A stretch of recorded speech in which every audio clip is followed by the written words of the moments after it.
Hey folks, back again with another vlog, blah blah blah blah blah. Hey squishies, back again with another vlog. This is Dirty Pair, episode 5. And I have already forgotten the title.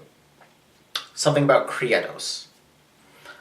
So this is an interesting one. A lot less comedy than in past episodes.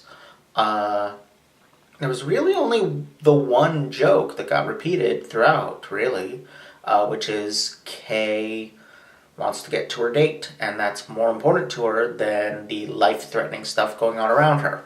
Like, she's not worried about being killed, she's worried about missing her date. Which is cool. That's pretty funny. But overall, this episode was pretty much a horror story. A ghost story, really. The station, which I forget the name of, but it's the station that Creados controlled, is basically a ghost ship. It's a space ghost ship. And, you know, it works. It works on a lot of levels. You know, it's stated to be a ship's graveyard. It's a toxic waste dump. So things that are no longer wanted are discarded there. And there's actually a thing in Japanese culture, a certain category of yokai, which are monsters, spirits. They're basically they're Pokemon, because a lot of Pokemon are based on yokai. They're traditional. There's something between, like, fairies, but fairies in the old sense, like, where you did not want to mess with them. Somewhere between that and, like, cryptids. They're creatures that are believed to exist and lurk in, like, the hidden places and the corners. And one of the ways in which yokai come about, there's a whole bunch of different kinds. One of the kinds is discarded objects come back for revenge upon their owners. That an object which has been treated poorly, not taken care of properly, not disposed of properly, will come back for revenge. And so in a sense, that's what's happening here, is like the toxic waste, the discarded bits of ships, all that stuff is coming back as a monster, essentially. And it's targeting Kay and Yuri, who are particularly bad at treating objects with anything resembling respect.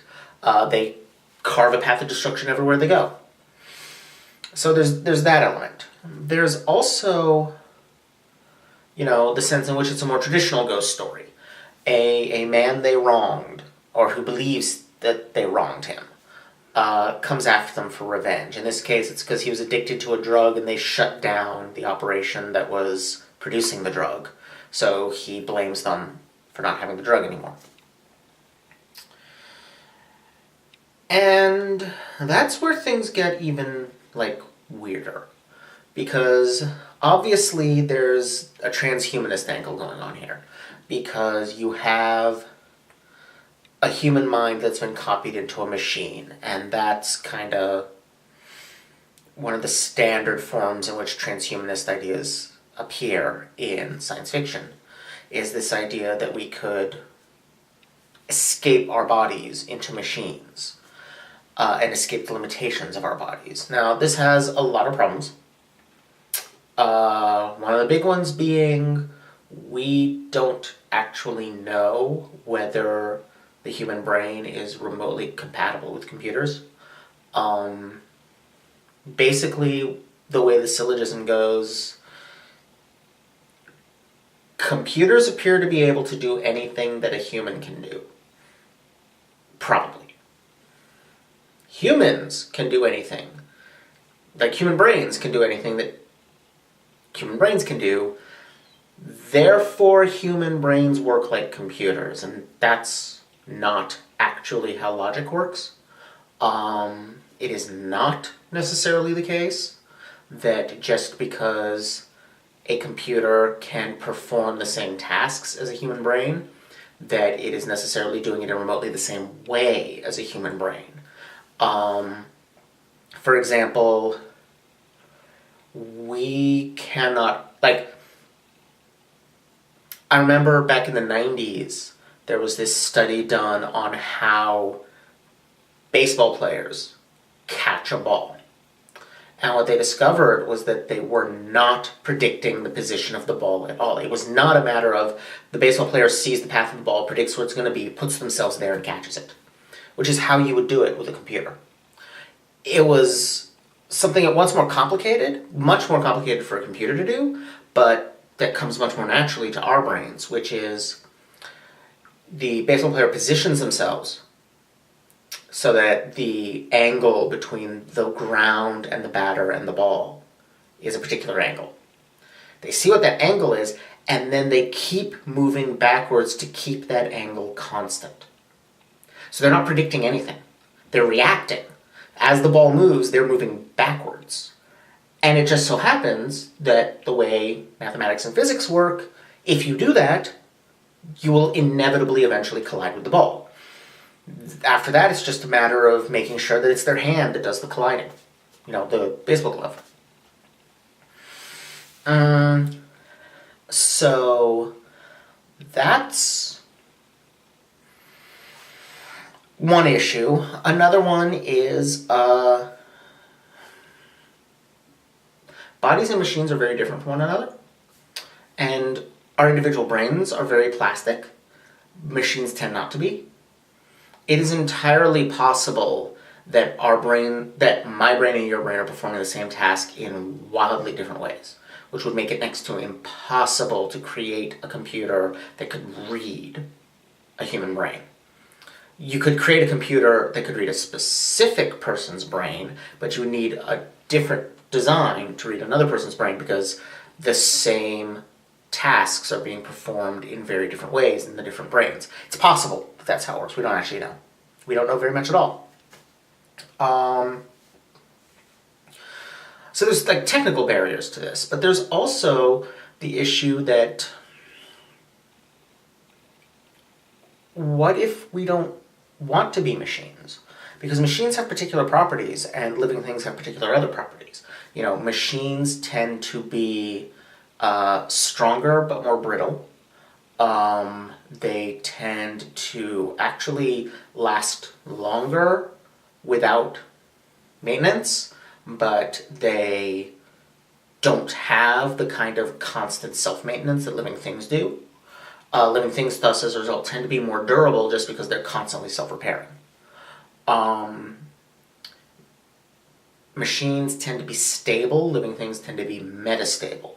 What that means is that a machine is stable, so it'll stand upright. But if you tip it over, it keeps tipping over because it's stable. A living thing is not at all stable. When you're walking along, you are essentially doing a controlled fall, but you're able to control it. You're metastable. You are constantly making tiny corrections to keep yourself in position. And there's a lot of other ways in which that's the case. It's how we maintain our body temperatures, all these constant tiny corrections. So my point being that the experience of being a machine would be wildly different from the experience of being a living thing. It would not be, I have a body that doesn't get sick. It would be, I don't have a body at all. I have something completely different.